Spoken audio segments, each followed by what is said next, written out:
बिहार की सियासत में कब क्या हो जाए कुछ कहा नहीं जा सकता। सूबे में भले ही कड़ाके की ठंड पड़ रही हो, लेकिन प्रदेश में चल रही उठापटक ने सियासी पारा जरूर गरमा रखा है। अटकलें लगाई जा रही हैं कि पलटू राम नीतीश कुमार एक बार फिर पाला बदलने वाले हैं। सूत्रों के मुताबिक वो अपने बड़े भाई लालू प्रसाद यादव की पार्टी आरजेडी का साथ छोड़कर बीजेपी का दामन थामने वाले हैं।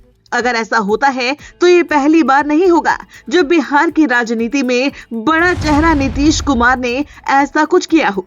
इतिहास बताता है कि अपने 5 दशक के राजनीतिक सफर में उन्होंने कई बार पलटी मारी है।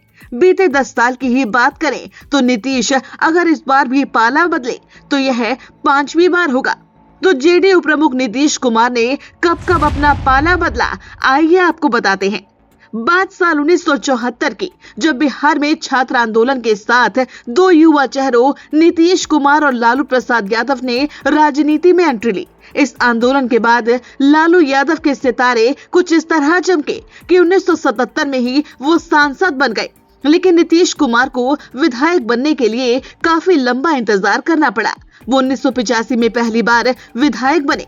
हालांकि नीतीश कुमार की बिहार की राजनीति में अच्छी पकड़ रही। ऐसा माना जाता है कि 1990 में जब लालू प्रसाद यादव पहली बार सीएम बने थे, उस दौरान नीतीश कुमार ने लालू यादव की काफी मदद की थी। हालांकि बाद के दिनों में दोनों के रिश्ते बनते बिगड़ते रहे, लेकिन 1994 में दोनों के रिश्तों में दरार पड़नी शुरू हो गई। नीतीश कुमार ने लालू प्रसाद पर उपेक्षा का आरोप लगाते हुए पटना के गांधी मैदान में कुर्मी अधिकार रैली का आयोजन किया।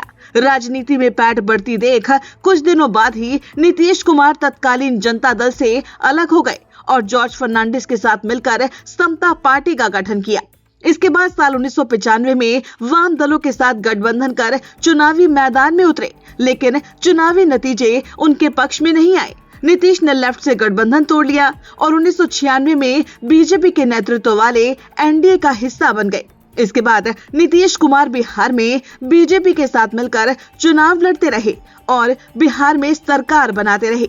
बीजेपी के साथ उनका रिश्ता 2010 के विधानसभा चुनाव तक चलता रहा।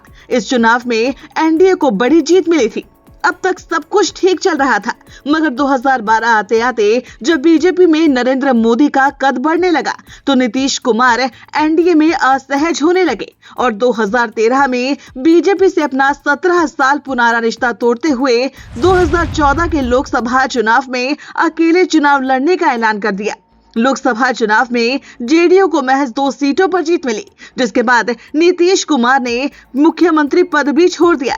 लेकिन कुर्सी की खातिर नीतीश ने लालू प्रसाद यादव के साथ मिलकर महागठबंधन बनाया और 2015 के विधानसभा चुनाव से ठीक पहले सीएम बन गए। इस विधानसभा चुनाव में महागठबंधन को बड़ी सफलता मिली। नीतीश सीएम बने और तेजस्वी यादव ने डिप्टी सीएम की कुर्सी संभाली।